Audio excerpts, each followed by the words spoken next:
he's talking about is probably too detailed to go into once a week, unless in fact you have a date with the confessor once a week to go. To stand in line and do this every once a week, okay? Now who stands in line to go to confession anymore? Nobody, okay? So I want to talk to you about confession, but I want to talk to you about confession for two reasons, or in two ways, all right? Do you remember when we were talking about,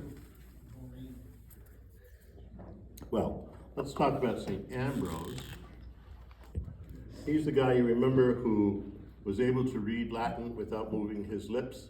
And Augustine thought he was a phony. Well, Augustine didn't like Ambrose. I don't know if Ambrose liked Augustine either. He never says. Augustine said too much sometimes. But Ambrose says that the works of Christ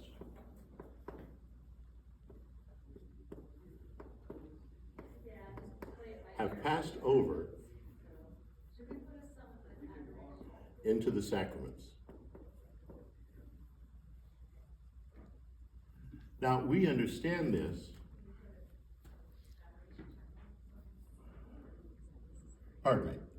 since the 14th century. You remember we keep talking about the scholastics, Thomas Aquinas and that crowd who are, meh. So for the last 500 years, we have understood the sacraments as being one of seven, okay?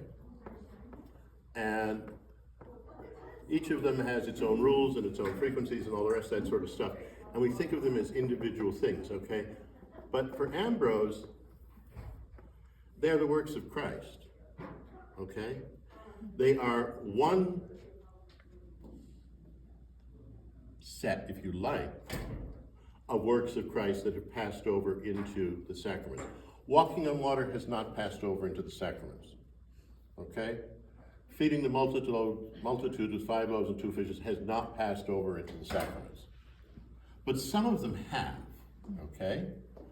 And the one we were looking at last was baptism,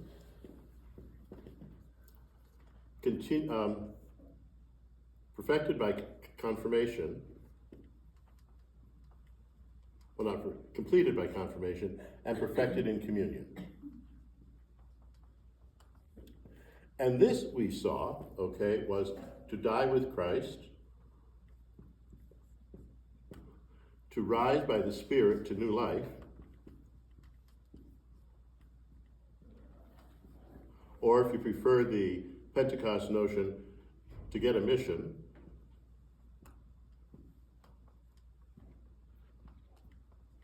otherwise known as rising to a new life, okay, in union with Christ.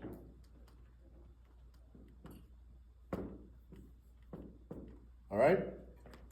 That's what we talked about. Now, sin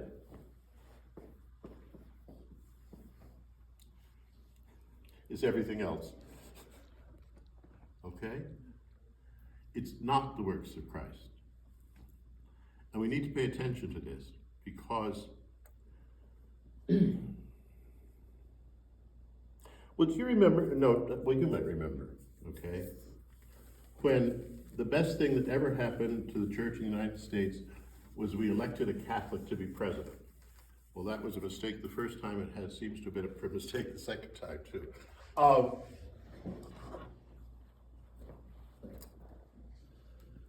But what we really wanted, certainly when I was growing up, what we desperately wanted was to be as good as our other neighbors.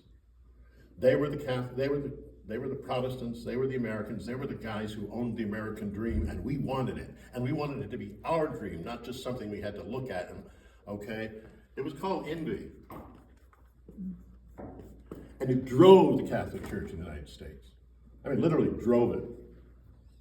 So that when John Kennedy was elected, we arrived, okay? Hail Mary, full of grace, the Episcopalians are now in second place. I remember that poem, all right?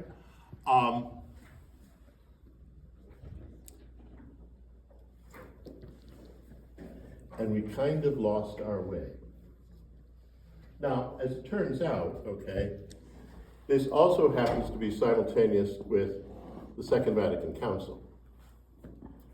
So people blame the council for the church losing its way. I don't think that's true.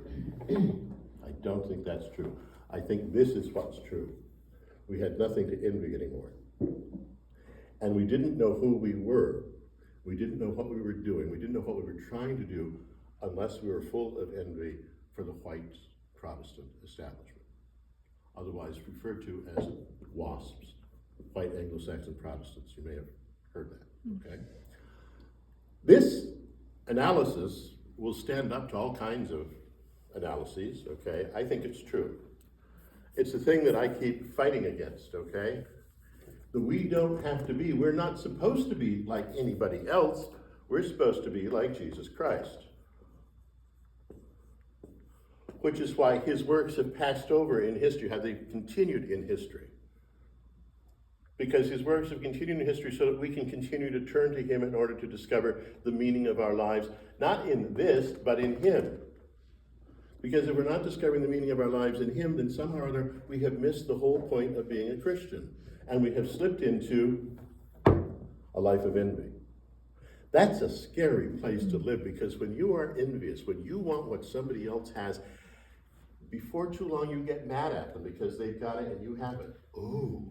And once you've decided that you're entitled to be mad at them because they've got what you want and you can't have it, then you decide that somehow that you're entitled to take it. Now, watch, listen to some of the stuff that floats around today in the media.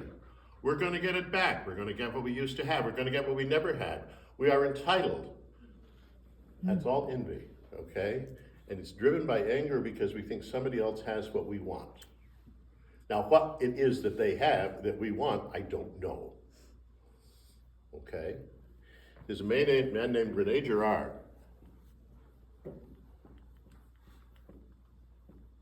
who's been dead now for about 30 years, who says that actually envy drives culture.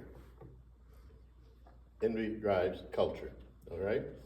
When the Germanic tribes saw that it was warm in Italy, they wanted to move down to Italy. When they came down to Italy and they discovered that the Italians had all these lovely, nice buildings, they wanted those lovely, nice buildings. And so they gradually pushed the Italians out of Italy over into Constantinople, where the Arabs discovered that living on the Bosporus gave them great trading information, and so the early Muslims decided they wanted to capture Constantinople for financial reasons.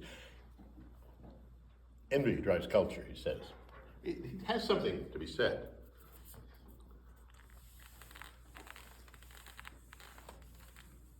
But here's the thing, okay? In dealing with Christ, envy has no role.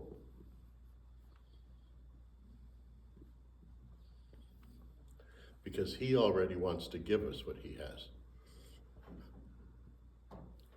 That is so sharp. It is so clearly a difference between a Christian approach to life and a Christian's approach, and everybody else's approach to life, apparently. It just goes, which is one of the reasons why envy is referred to in the classical list as one of the 7 deadly sins. Because it's not even part of being a Christian. It's part of being this other thing up here. Part of being the culture in which we live, because the culture in which we live is driven by envy. Oh, this stuff goes deep. Okay? It really cuts to the quick. And it's a hard spot to live in. Not so much to live in, it's hard to look in the mirror in the morning and say, what do you want to do today? Because most of the time the answer is not whatever Jesus wants. Most of the time the answer is, I want a better job, I want more pay, I want more money, I want to be healthier, I want to be younger, prettier, beautiful, whatever the heck, okay? Yeah. Okay? So,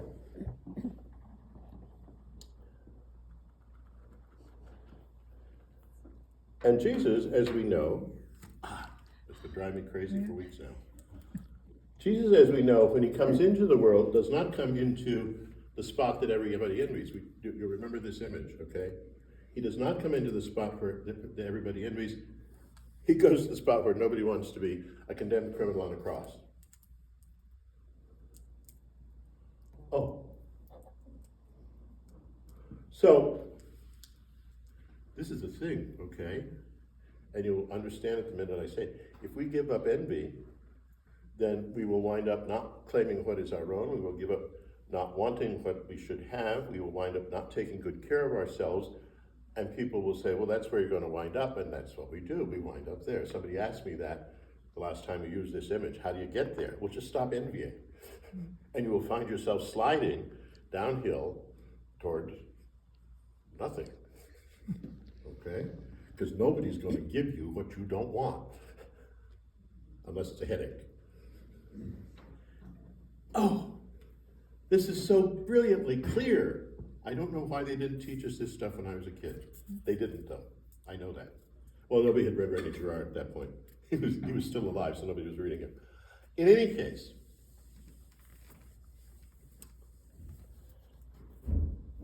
I want to tell you a few stories. I'm not going to tell you all the stories. I'm going to tell you one. This is my absolute all-time favorite New Testament story. Oh. If I had bent over, I would have landed in your lap, which might be okay. But it would have been a little bit embarrassing to both of us. We would have had both blush. I'm beyond that. Huh? I'm beyond that. Thank God. Then let's do it.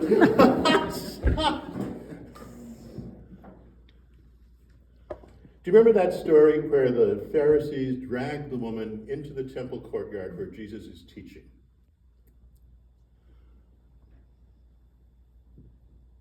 And they throw the woman down on the ground between themselves and Jesus. Now, Jesus is standing in the courtyard. He's not standing in the open courtyard with space behind him. He's standing up against a wall so his voice goes this way, all right? So there she is, okay? And there he is backed up against this wall. And there she is on the ground. And they tell him she was caught in adultery. Moses says we should stone her. What do you think? And Jesus does the most remarkable thing, okay? He scoots down on the ground, up against the wall, and he starts doodling on the ground. We don't know what he was doodling. All sorts of people have said all kinds of things that he was doodling. None of them know. This, by the way, is John chapter 8. If you have nothing else to do during Lent, meditate on this passage. So Jesus gets down there. And of course, you can just hear them. He's going to answer us. What's going to come on. So he stands up and he says, any of you that is sinless, cast the first stone. And then he scrunches down again, up against the wall, which means that if they miss her, they're going to hit him.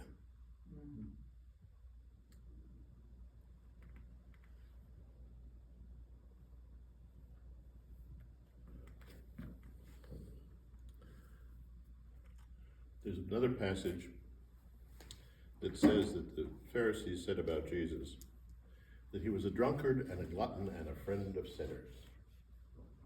I like that passage. I'm doing 2 out of 3. If I were playing baseball, I'd be getting on the All-Star team. That's 600. That's a good batting score.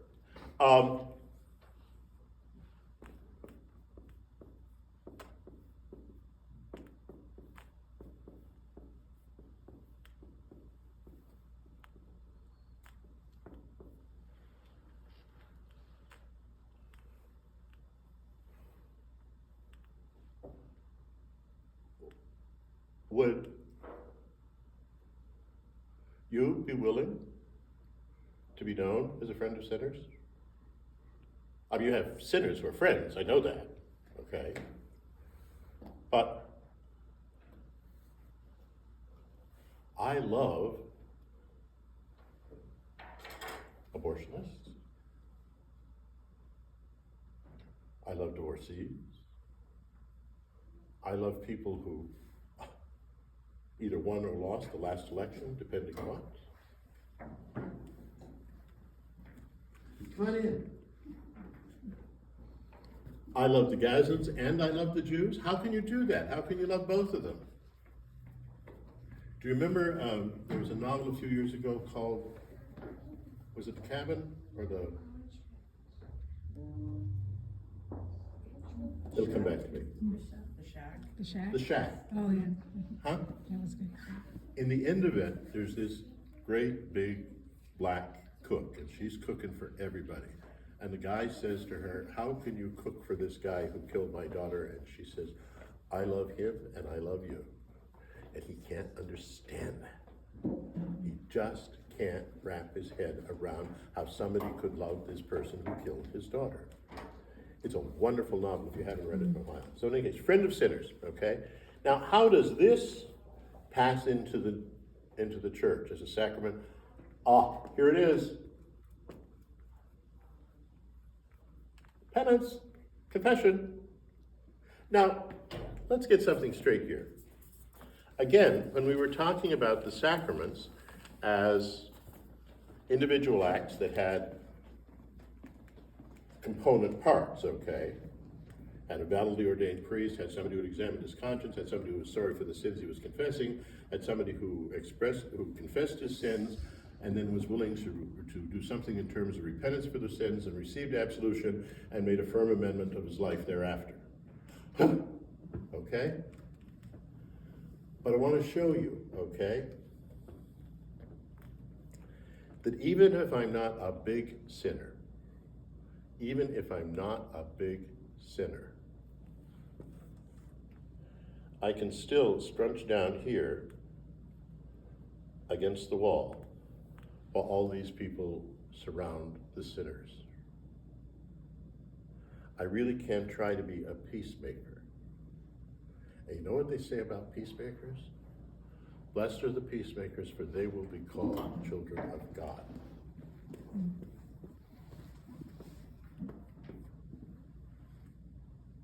Now, does that mean I approve? I don't think so. Unless this woman was committing adultery with me, I'm not approving of it. I would not, I maybe not wouldn't approve of it if she had, but you know, in the short term, okay? Because there's nothing I might not do at least once. Doesn't please me to admit that, but it's true.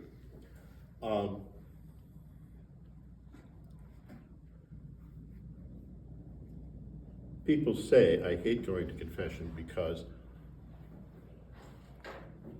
it makes me feel bad. It embarrasses me. It hurts my pride. Whatever the heck, okay? When what it really does, it says, here's all these sinners, and there's Jesus, right in line. And then a whole bunch of other sinners ahead of him. This is where the sacrament begins to be effective, when I am willing to allow myself to join Jesus and all the other people in the world who've been condemned as sinners, and to condemn myself as a sinner, so that, and here's the thing that is astounding about the sacrament of penance, that I don't want to go to hell, my really weak motivation for looking for forgiveness becomes an imitation of Jesus' act of love. Not because of my sins, but because of my willingness to be seen as a sinner, my willingness to be identified as a sinner, my willingness to identify myself as a sinner, my willingness to say, I do need forgiveness, even if I can't articulate what it is that I need forgiveness for. It is the most wonderful thing in the whole wide world. I don't even have to be good to receive this sacrament. Okay? I have to be bad. Maybe not as bad as those people, but you know, it's really astounding. People come to confession, bless me, Father, for I have sinned, it's been X, whatever. And Well, I haven't done this, and I haven't done that, and I haven't done the other thing. I've just done the things that everybody else does. Well, you're sorry for being like everybody else? Well, no, not really.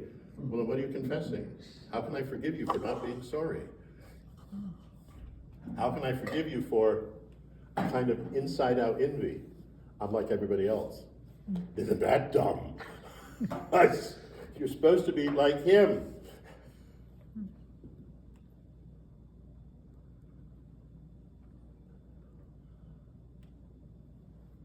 The more I think about Gerard, the more I'm convinced that this business of envy lies at the heart of almost all of our problems. Because if we can't go through life as blissfully in possession of all the good things we have as we want to go, then we have to give up envy. And giving up envy means I have to say I'm willing to go down here.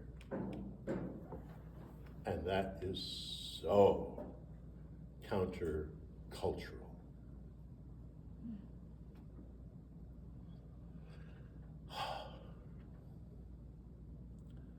Sacrament of Penance. It is just as beautiful as the sacrament of baptism is. Because in the sacrament of baptism, we say about this little baby, okay, cute little thing that he is, all swaddled up, all right? We say about him that we don't want him to live in this culture. We want him to live in the new life that belongs to Christ. And so all you who were baptized into Christ Jesus were baptized into his death, so that just as Christ was raised from the dead by the glory of the Father, you too might rise to new life with him. New life.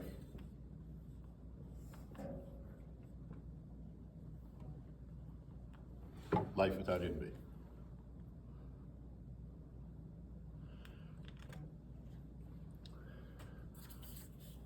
I don't go to confession once a week. Not because it's so darn good.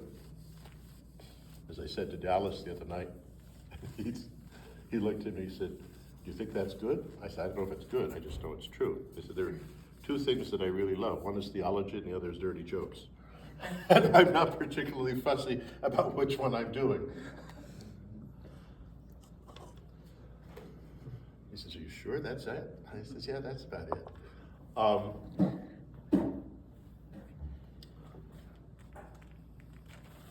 So,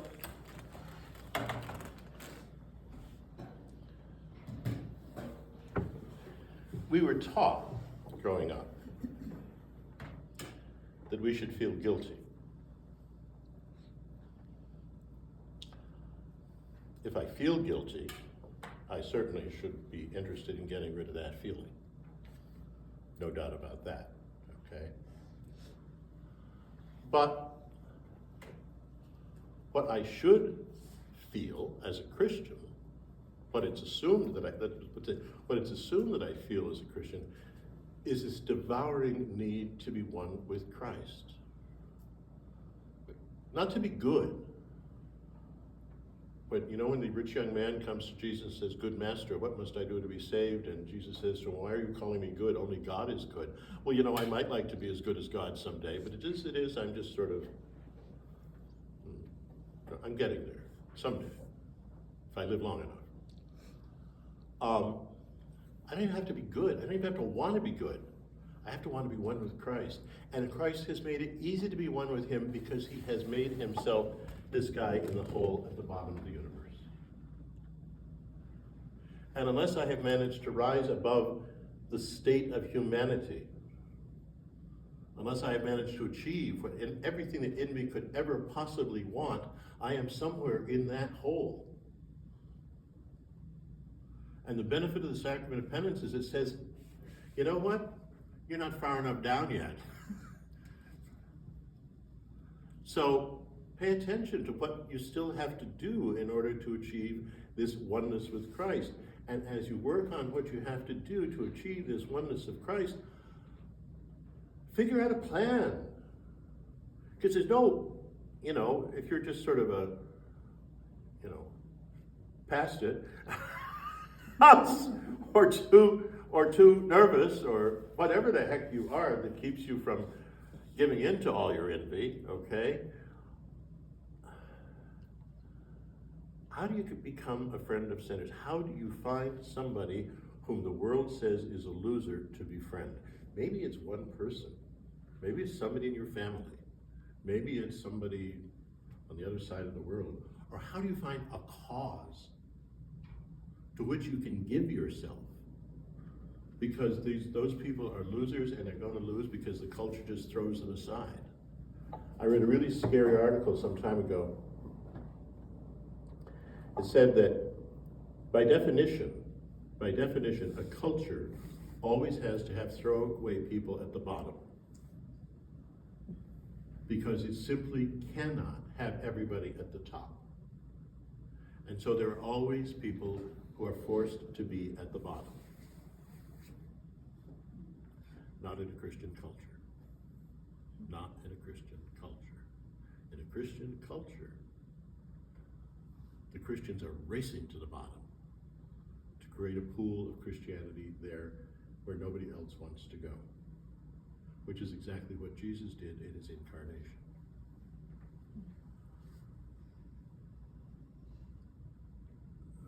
This is not how we were brought up. Not how we were taught about sin, not how we were taught about what it means to be a Christian, not how we were taught about the sacrament of penance. This is nothing like any of that, okay? Because we were taught about a whole bunch of rules that we had to keep, and when we broke the rules, we had to get forgiven, and remember back when we were talking about Anselm, who figured that God's feelings were hurt because Adam sinned, and therefore somebody had to die? Holy! How do you figure that God wants somebody to die? Because his feelings were hurt. God ought to be bigger than Adam. Okay? You say that to your oldest child when he's bothered by the illness. You ought to be bigger than that. Well, yeah. Why should God not be bigger than that? And so, had it upside down, but inside out. So,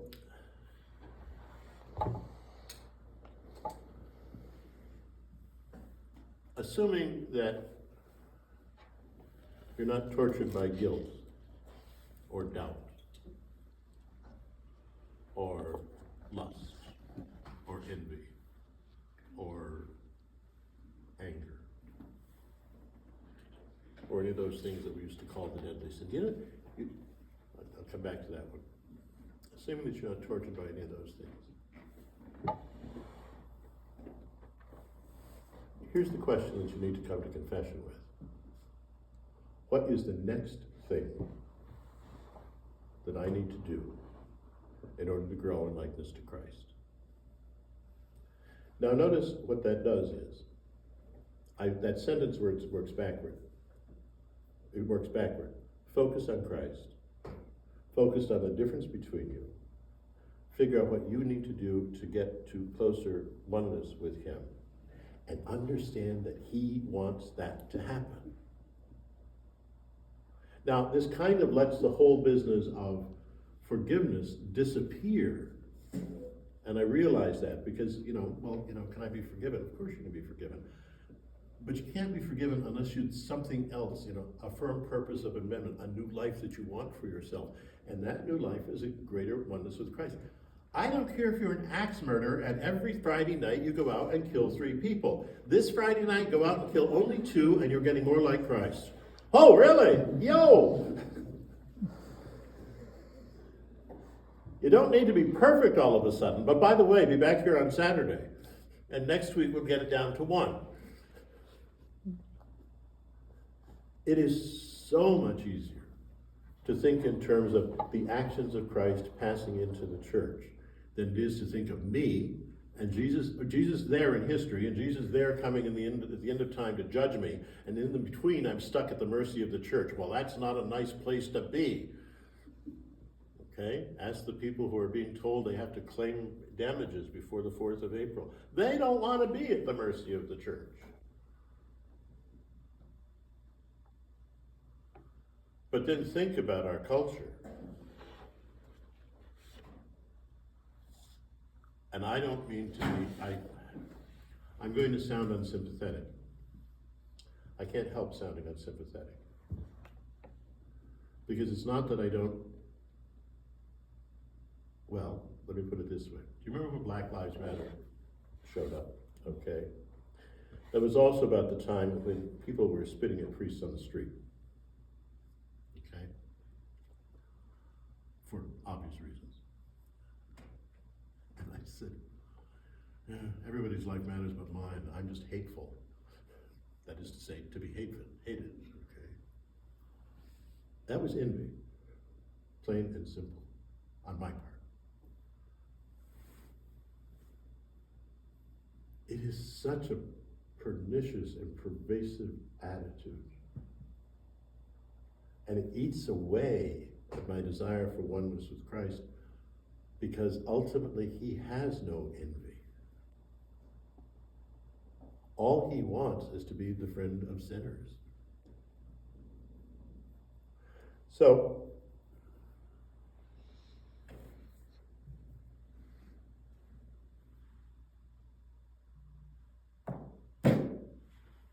I think I might be done. You owe us 15 minutes. Huh? You owe us 15 minutes. Well, we'll be back next week for the next 15. Which may, wait till I get to talking about marriage.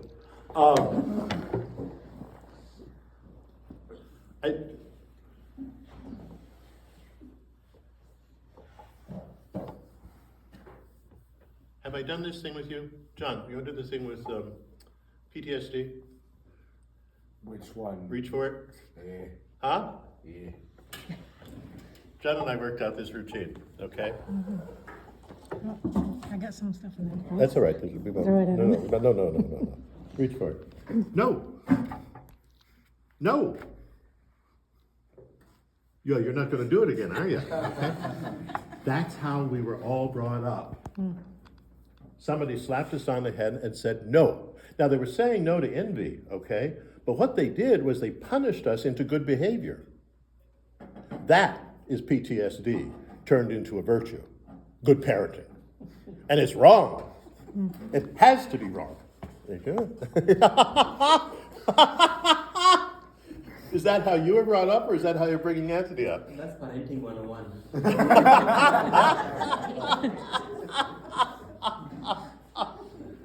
Punished into good behavior. How? What is the logic of that? You tell the person they're wrong. And then you expect them to learn how to be right. Yeah. When all they're really learning is how to keep you from hitting them again or screaming no at them. It's terrible. It's just awful. And we've all been subjected to it. Every single one of us. And I don't know if I succeed all that well all the time, but I do try not to be threatening in the pulpit. Okay, I do try not to talk that way. But I have a sneaky feeling that when people are listening to me being charming and funny, that they're not hearing me being different from what they heard. Okay? And they just think, well, he's charming and funny. And I am deadly serious. Okay? And the only reason I'm charming and funny is because I think this whole business of meeting Christ, who is passed into the sacraments of the church and waits to meet us there, that is way too beautiful to be turned into a slap in the hands, and way too joyful to get angry about. But it does make me angry about the way some of us were raised, all of us were raised. We all got our hands slapped.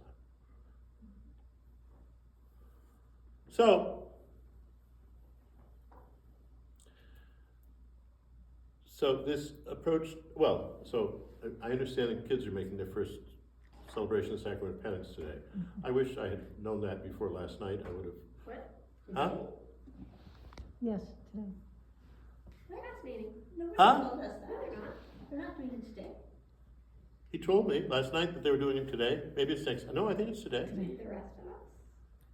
Well, they don't need you to go to confession.